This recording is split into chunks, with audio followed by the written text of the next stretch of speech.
جو میں نے گفتگو کی کہ آج 5 برس بیت گئے ہیں جنید جمشید کی آج برسی ہے، لیکن جنید جمشید کی شخصیت میں جو بڑی اہم بڑی خوبصورت تبدیلی آئی وہ آپ کی وجہ سے آئی، اور خاص طور پہ میں چاہوں گی کہ اپنے اور ان کے رشتے کے حوالے سے آپ بتائیں اور کوئی ایسی یاد ہمارے ساتھ شیئر کریں جو اس سے پہلے آپ نے نہ کی ہو۔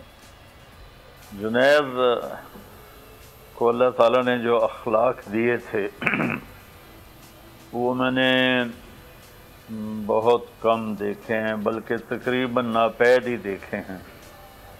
اتنے عالی اخلاق کا وہ انسان تھا۔ شروع میں جب وہ اس طرف آ رہا تھا، میں یہ ایک پیارا سا واقعہ سناتا ہوں۔ تو مجھے پتہ چلا کہ جو اس سے ملتے ہیں لوگ ہمارے دینی حلقوں کے تو اس کے گھر نہ کھاتے ہیں نہ پیتے ہیں، کوئی نہ کوئی بہانہ کر لیتے ہیں۔ تو آخر وہ بھی انسان تھا کوئی، اور بہت سمجھدار بیوقوف نہیں تھا، تو اس کو اندازہ ہو گیا کہ یہ لوگ میرے گھر نہ کھانا کھاتے ہیں نہ پانی پیتے ہیں۔ تو اس کو نا اس کا بہت صدمہ تھا۔ وہ اڑتے اڑتے خبر مجھ تک پہنچی، تو میں کراچی آ رہا تھا، تو میں نے اسے فون کیا، میں نے کہا جنید میں کراچی آ رہا ہوں، تو انشاءاللہ دوپہر کا کھانا تمہارے گھر کھاؤں گا۔ تو اس نے کہا میرے گھر؟ میں نے کہا ہاں تمہارے گھر۔ پھر کہنے لگا مولانا میرے گھر؟ میں نے کہا ہاں تمہارے گھر۔ پھر کہنے لگا کیا واقعی میرے گھر؟ میں نے کہا ہاں واقعی تیرے گھر۔ کہنے لگا میرا تو یہ لوگ کھانا نہیں کھاتے جو آتے ہیں مجھے دعوت دینے۔ میں نے کہا یار میں کچا سا مسلمان ہوں، میرا گزارا ہو جائے گا۔ اس واقعے نے نا اس کو پلٹ کے رکھ دیا، اور اس کو جو میں نے عزت دی، ایک یہ واقعہ، اور میں 98 میں تھا لاس اینجلس میں۔ اچھا، میں نے اسے فون کیا، تو اس وقت یہ اس پر جو موبائل فون ہیں ان پر نمبر نہیں آتا تھا CLI پر۔ تو میں نے کہا میں طارق جمیل بول رہا ہوں۔ کہنے لگا آپ کہاں ہیں؟ میں نے کہا میں لاس اینجلس میں۔ کہنے لگا نہیں میں نے کہا تو اس میں کون سی حیرت والی بات ہے؟ کہ نہیں آپ قسم کھائیں آپ لاس اینجلس میں۔ میں نے کہا یار تو بڑا بیوقوف آدمی ہے، اتنی چھوٹی سی بات کے لیے میں قسم کیوں کھاؤں؟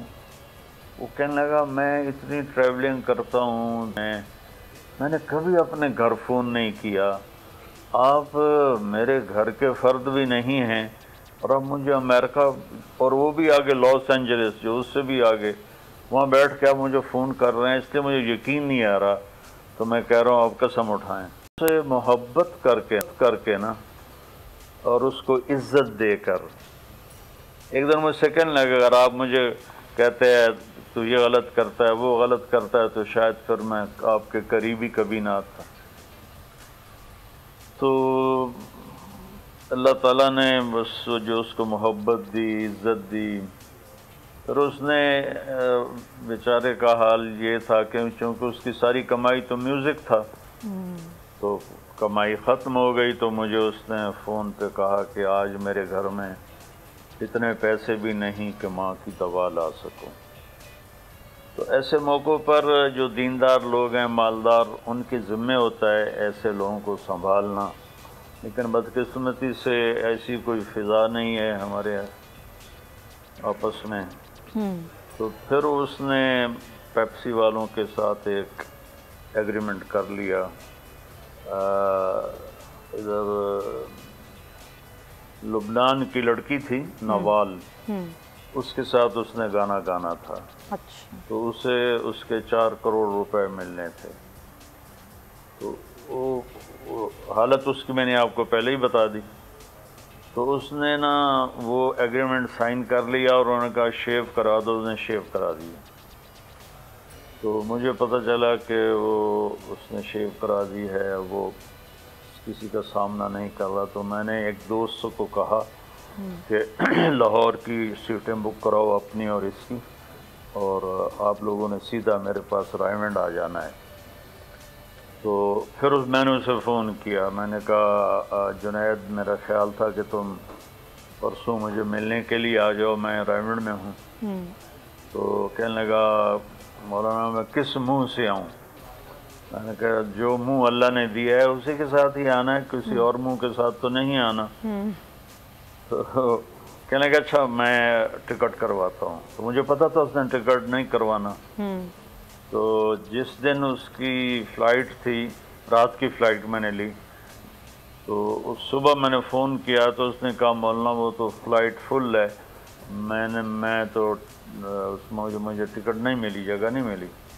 اور واقعہ یہ تھا کہ اس نے کوشش ہی نہیں کی تھی۔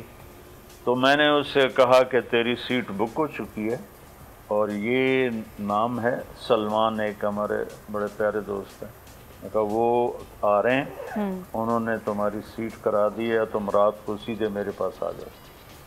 پھر وہ اس طرح اللہ کا فضل ہوا، وہ آ گیا۔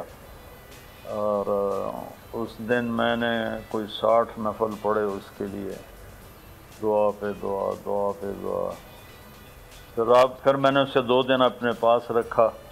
اس کے بعد پھر اس نے جو پکی توبہ کی، چونکہ میں نے اسے کہا ہی نہیں کہ تم نے یہ کیا کیا، بالکل سائلنٹ، تو اس کو از خود احساس ہوا۔ اور پھر اس نے لاہور میں پریس کانفرنس کی، اور اس کے بعد پھر اللہ نے اس کو موت تک باقی رکھا ہے استقامت۔ خوبصورت آپ نے یادیں تازہ کی ہیں، اور یقیناً یہ ہمارے لیے بھی فرسٹ ٹائم ہے کہ ہم نے وہ پورا واقعہ سنا کہ کس طریقے سے، ظاہر ہے یہ بہت ہی خوبصورت بات ہے۔ لیکن ظاہر ہے آپ کی موجودگی کا فائدہ اٹھاتے ہوئے میں ثانیہ سیالکوٹ کے حوالے سے آپ سے بات کرنا چاہوں گی۔ ایسا واقعہ جس نے ظاہر ہے ہم سب کو ہلا کے رکھ دیا۔ میرا سوال آپ سے یہ ہے کہ آپ کیا سمجھتے ہیں کہ ہمارے معاشرے سے یہ عدم برداشت ختم کیوں ہوتی جا رہی ہے؟ جہالت اور ناخالص غذائیں، میڈیکلی جو ناخالص غذا ہوتی ہے وہ مزاج کو اپسیٹ کر دیتی ہے، اور دوسری بیس ہے کہ ہم قرآن سے غافل ہیں، اپنے نبی سے غافل ہیں۔ تو عدم برداشت اپنے آپ ہر انسان میں نیچرلی عدم برداشت ہے، اپنے خلاف کوئی انسان بھی برداشت نہیں کرتا۔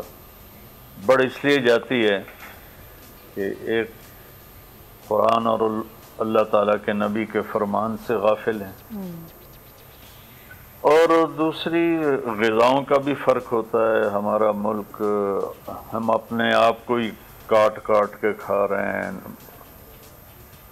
ناخالص چیزیں اور ساری نمبر 2 قسم کی چیزیں جب جاتی ہیں پیٹ میں، خون گندا ہوتا ہے، مزاج خراب ہو جاتا ہے۔ صحیح کہہ رہے ہیں آپ۔ سبسکرائب کریں اور بیل دبائیں تاکہ کوئی خبر رہ نہ جائے۔